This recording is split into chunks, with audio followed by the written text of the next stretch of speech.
الله أكبر الله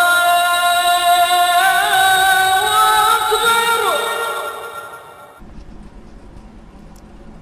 بسم اللہ الرحمن الرحیم۔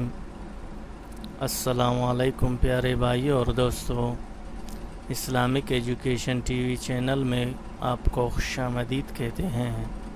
بھائیوں اور دوستوں، اگر آپ نے ابھی تک ہمارے چینل کو سبسکرائب نہیں کیا تو پلیز ضرور سبسکرائب کریں اور بیل آئیکن کو دبانا نہ بھولیں تاکہ ہمارے نئی ویڈیوز کی نوٹیفیکیشن آپ تک پہنچ جائے۔ تو چلیے شروع کرتے ہیں اپنا آج کا ویڈیو۔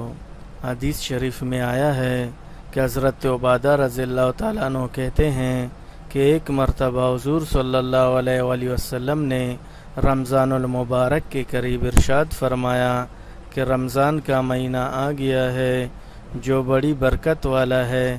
حق تعالی شانو اس میں تمہاری طرف متوجہ ہوتے ہیں اور اپنی رحمت خاصہ نازل فرماتے ہیں، خطاؤں کو معاف فرماتے ہیں، دعا کو قبول کرتے ہیں، تمہارے تنافس کو دیکھتے ہیں اور ملائکہ سے فخر کرتے ہیں۔ پس اللہ کو اپنی نیکی دکھلاؤ۔ بد نصیب ہے وہ شخص جو اس مہینے میں بھی اللہ کی رحمت سے محروم رہ جائے۔ نبی کریم صلی اللہ علیہ وآلہ وسلم کا ارشاد ہے کہ رمضان المبارک کی ہر شب و روز میں اللہ کے یہاں سے جہنم کے قیدی چھوڑے جاتے ہیں اور ہر مسلمان کے لیے ہر شب و روز میں ایک دعا قبول ہوتی ہے۔ بہت سی روایت میں روزے دار کی دعا کا قبول ہونا وارد ہوا ہے۔ بعض روایت میں آتا ہے کہ افطار کے وقت دعا قبول ہوتی ہے، مگر ہم لوگ اس وقت کانے پر اس طرح گرتے ہیں کہ دعا مانگنے کی تو کہاں فرصت، خود افطار کی دعا بھی یاد نہیں رہتی۔ افطار کی مشہور دعا یہ ہے: اللہم لک صمت وبک آمنت وعلیک توکلت وعلی رزقک افطرت۔ ترجمہ: اے اللہ، تیرے ہی لیے روزہ رکھا ہے اور تجھی پر ایمان لایا ہوں اور تجھی پر بھروسہ ہے، تیرے ہی رزق سے افطار کرتا ہوں۔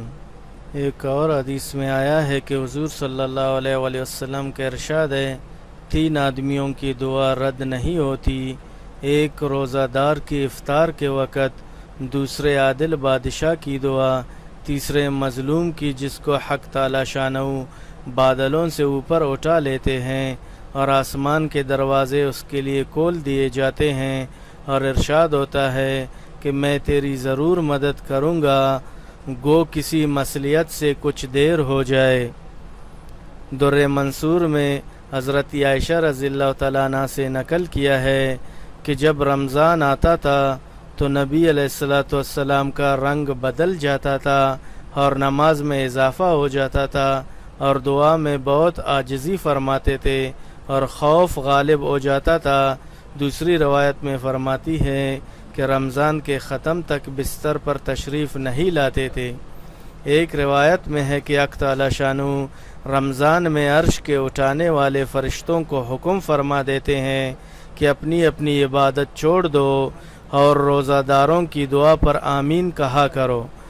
بہت سی روایت میں رمضان کی دعا کا خصوصیت سے قبول ہونا معلوم ہوتا ہے اور یہ بے تردد بات ہے کہ جب اللہ کا وعدہ ہے اور سچے رسول صلی اللہ علیہ وآلہ وسلم کا نقل کیا ہوا ہے تو اس کا پورا ہونے میں کچھ تردد نہیں۔ تو میرے بھائی اور دوستو، کتنی فضیلت کی بات ہے کہ جب بھی روزہ دار افطار کے وقت دعا مانگے تو اللہ رب العزت اس کو ضرور قبول فرماتے ہیں۔